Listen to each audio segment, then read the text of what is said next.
لله رب العالمين، وأفضل الصلاة وأتم التسليم على سيدنا محمد وعلى آله وأصحابه أجمعين. أشهد أن لا إله إلا الله وحده لا شريك له، ليس معه إله غيره، وأشهد أن سيدنا ونبينا وحبيبنا محمدا عبده ورسوله لا نبي بعده. قال الله تعالى في كتابه الكريم وهو أصدق القائلين: شهر رمضان الذي أنزل فيه القرآن هدى للناس وبينات من الهدى والفرقان.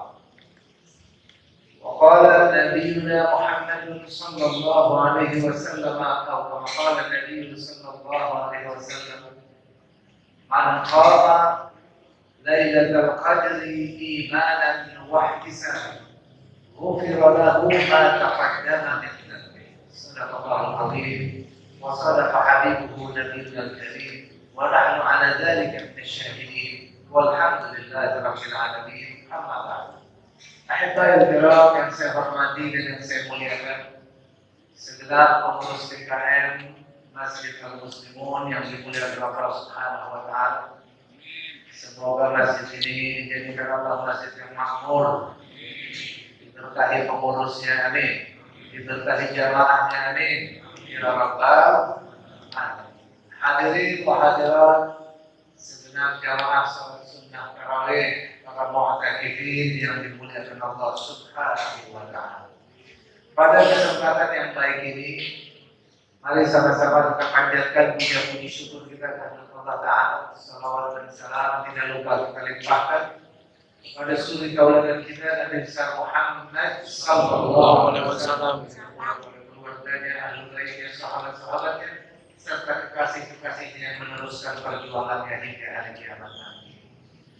Syukur alhamdulillah kita sudah sampai pada penghujung daripada bulan Ramadan, bulan yang penuh dengan keberkahan dari Allah Subhanahu wa Ta'ala. Di penghujung bulan ini justru kita diberikan satu kesempatan yang luar biasa oleh Allah Subhanahu wa Ta'ala, berupa satu malam Lailatul Qadar ditaruh di ujungnya. Kenapa Lailatul Qadar tidak ditaruh di awal? Kenapa Lailatul Qadar tidak ditaruh di pertengahan bulan, tapi justru ditaruh di penghujungnya?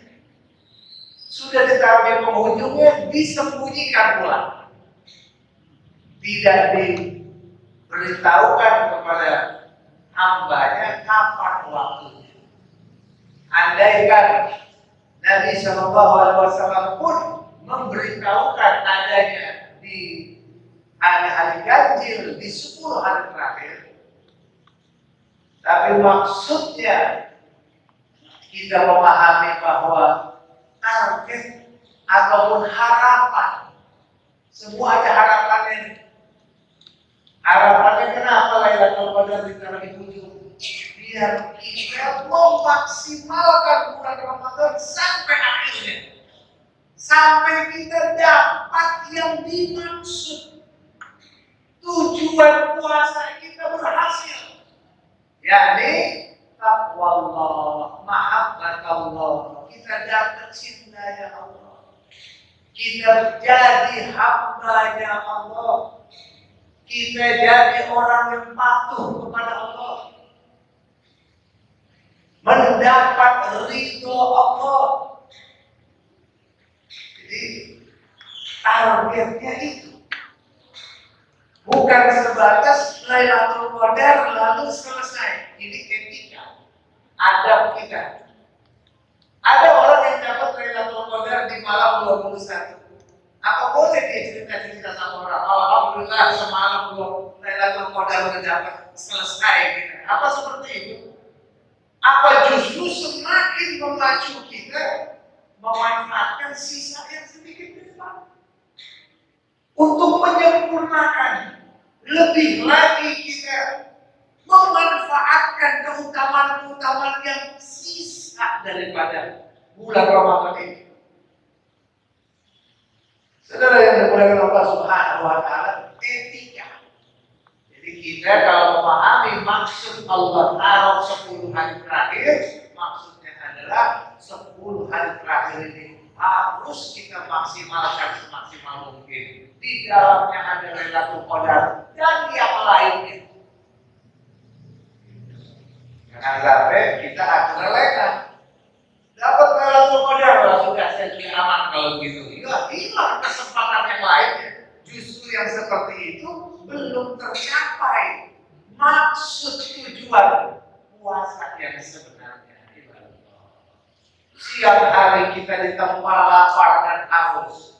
Siang hari kita diuji. Mental kita, ini kalau mental kayak begini Pak, ini mentalnya orang Islam, maafkan. Kalau puasanya benar, siang dan malamnya benar, 1 bulan insya Allah punya pengaruh takwa yang luar biasa. Coba kalau kita perhatikan, ini cerita bulan puasa. Apa aja sih dunianya bulan puasa? Siang kita puasa, nggak makan, nggak minum, tidak meninggalkan syahwat. Luar biasa.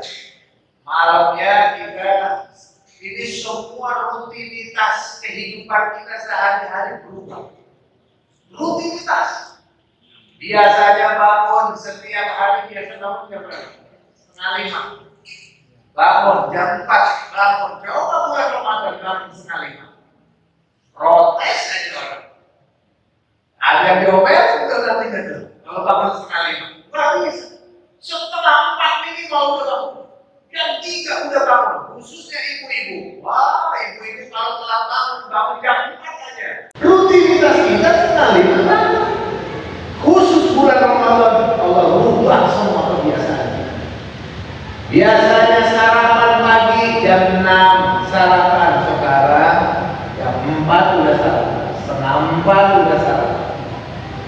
Biasanya makan siang ada, sekarang nggak ada. Makan ketemu makan malam. Luar biasa, berubah ini semua. Biasanya malam hari tidur jam berapa? Ini udah ada taraweh, ada apa, mundur. Untuk apa sih ini semua? Di sini perbedaannya, saudara sekalian, tarbiyah, pendidikan yang Allah berikan kepada orang pendidik. Di situ ada namanya persiapan orang menuju takwa. Orang yang beriman yang jangan puasa dengan baik, mentalnya berbeda Pak. Berbeda orang puasa dengan orang puasa lapar, dengan orang kelaparan. Orang kelaparan itu memang tidak ada makan, terpaksa dia apa? Tapi mau untuk makan, makanannya nggak ada. Tapi orang yang berpuasa, makanan insya Allah ada, memang dia tidak mau makan. Karena apa? Karena Allah Subhanahu wa Ta'ala. Ini urusan mental. Makanya kita umat Islam tidak dibuat satu rutinitas yang baku, tapi umat Islam dituntut untuk siap menghadapi kondisi apapun. Makanya mental orang Islam ini ada sedikit berbeda. Tingkat kesabarannya juga luar biasa, lebih berbeda dengan yang lain. Ini ada penelitian untuk hal ini. Mari kita perhatikan. Kalau ada seorang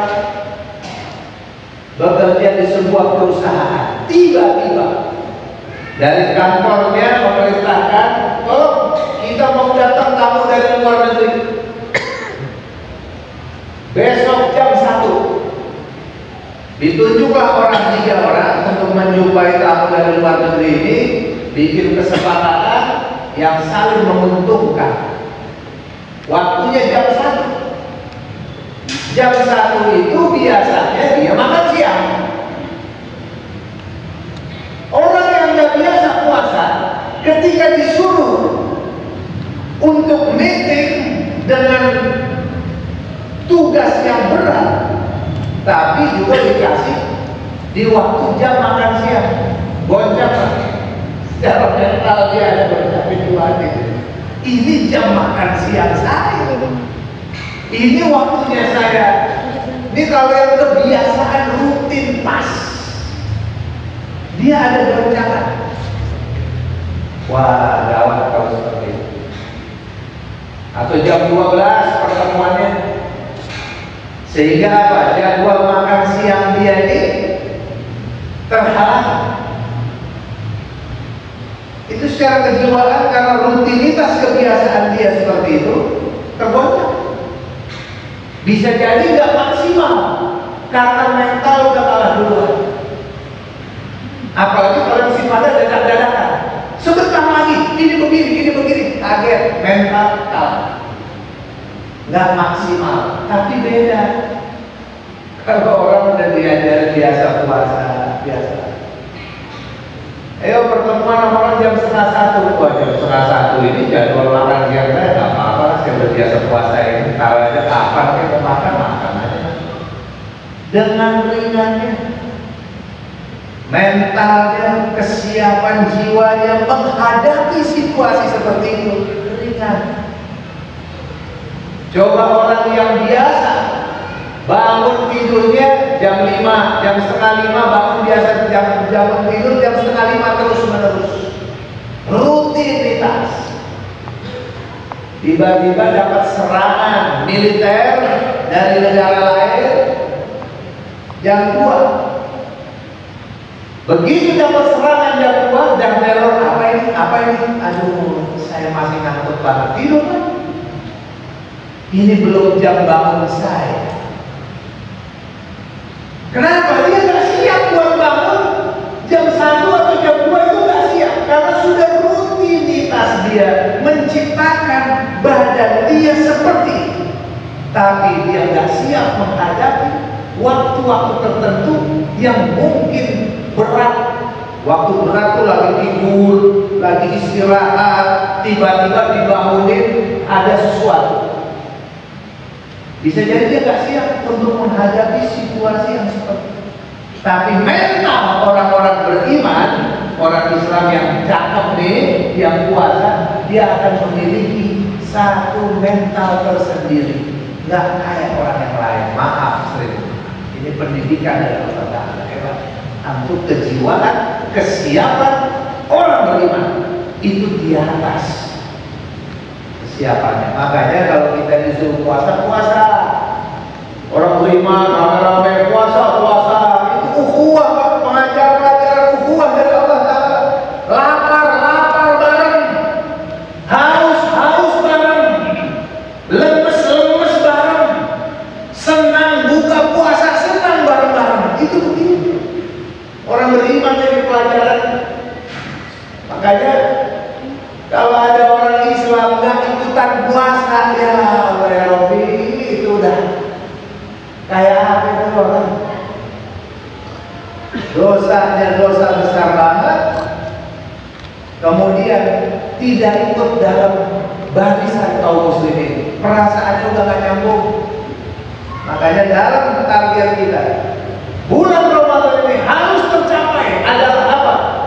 Jiwa kita yang karim, jiwa yang karim, jiwa yang mubarak, jiwa yang siap menghamba kepada Allah kapanpun, apapun kondisinya.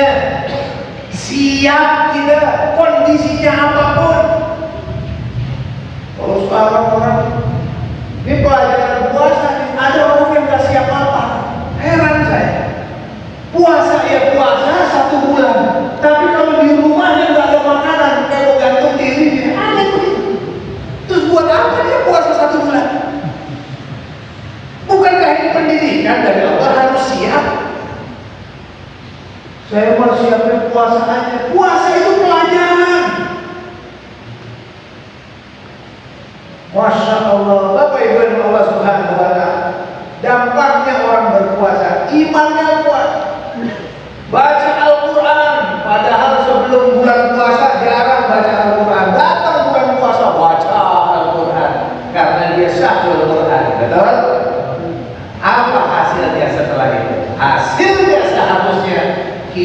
akan mengikuti Al-Quran. Jalan kita jalan Al-Quran, ikutin Al-Quran Al-Karim. Allah Ta'ala katakan syahrul Ramadan alladzi unzila fihi Al-Quran hudan linnas wa bayyinatin minal huda wal furqan. Bulan Ramadan itu bulan diturunkannya Al-Quran. Apa itu Al-Quran? Allah terangkan Al-Quran adalah hudan linnas, petunjuk bagi manusia. Apa petunjuk ini? Wa bayyinatin minal huda wal furqan. Dia juga merupakan penjelas atas petunjuk tersebut. Wal furqan, pembeda antara hak dan yang batil. Subhanallah. Bapak Ibu Allah Subhanahu wa taala. Kemana kita dengan Al-Quran Al-Karim? Di mana? Insyaallah kalau puasa kita benar, kita ini akan dibimbing dengan Al-Quran Al-Karim. Setelah bulan ini kita akan dituntun dengan Al-Quran Al-Karim. Al-Quran Al-Karim itu petunjuk kita sudah. Namanya petunjuk itu apa sih? Bapak kalau mau ke Bandung, tapi nggak tahu, belum pernah ke Bandung, maka apa yang Bapak lakukan? Pertama kali Bapak jalan biar mudah sampai ke Bandung, ikuti petunjuk di jalanan. Petunjuk itu memudahkan kita sampai ke tujuan. Ikutin petunjuk, ikutin arahan, sampai dengan mudah, insya Allah. Masuk tol, Bandung lurus, Bekasi kiri, kita ikutin Bandung. Bandung kanan, Cikampek kiri, kita ke kanan. Terus saja ikutin sampai aja ke Bandung. Subhanallah. Ada orang, saya mau ke Bandung, tapi belum pernah nih ke Bandung. Petunjuknya ada, tapi sok tahu. Saya mau ke Bandung, cuman saya ikutin perasaan saya aja deh. Perasaan saya ke Bandung ke kiri, saya kiri. Perasaannya lurus, perasaannya kanan. Dia ikutin aja perasaannya, nggak mau ikut petunjuk. Apa yang terjadi? Udah nggak nyampe, giliran capek dia tanya orang, Pak, ini di mana Pak? Ini di Cilegon. Emang Bapak mau kemana? Saya mau ke Bandung. Kemana arahnya? Lah, kok bisa ke sini Pak? Iya, saya ngikutin perasaan saya aja. Udah, kayak orang nyasar kemana, dia mau kemana. Ada lagi orang, jadi orang paling parah. Ada petunjuk, dia bisa baca, tapi dia nggak mau ikutin. Ini kok petunjuk arahnya ke sini sih? Kayaknya saya nggak mau arah ke sini, nggak enak saya jalan lain. Ikut, petunjuknya udah benar. Emang dia yang nggak mau ikut petunjuk. Dengan susah payah dia sampai ke Bandung. Susah payah. Masuk jalan yang sukar, yang sulit, yang macam-macam. Gara-gara apa? Sok tahu, nggak mau ikut petunjuk. Sok merasa diri lebih pintar daripada petunjuk yang ada. Orang begini ada sekarang. Yang terakhir, ada model orang udah tahu, dia nggak paham, dia nggak bisa baca petunjuk, tapi cakep dia. Paham, dia sadar nggak bisa baca petunjuk, dia nggak ngerti menggunakan petunjuk, tapi dia mau bertanya. Fas'alu ahla dzikri in kuntum la ta'lamun. Dia mau nanya, Pak, Bandung mana sih? Bandung lurus Pak. Ntar ada tanda lagi petunjuk, dia berhenti, dia tanya orang lagi, Pak, Bandung mana? Bandung kiri. Habis kiri ada belokan lagi, dia berhenti, dia nanya lagi. Walaupun dia dengan susah payah karena nggak bisa baca petunjuk tadi, tapi dia masih mau bertanya, insya Allah terarahkan sampai ke tujuan dengan mudah, insya Allah Ta'ala. Ini fungsinya Al-Quran buat kita. Apa hasilnya Ramadan? Ini malam 28 nih sekarang. Malam 28. Apa hasilnya Ramadan ini buat kita? Nanti kita lihat apa setelah Ramadan ini bagi diri kita. Apakah kita kembali lagi ke habitatnya? Para ulama kasih tahu kepada kita, la takun ramadaniyan, innamakun rabbaniyan. Jangan kalian menjadi orang-orang penghamba Ramadan. Asal bulan Ramadan semangat ibadah, sholat, baca Quran, iktikaf di masjid, semangat bukan main.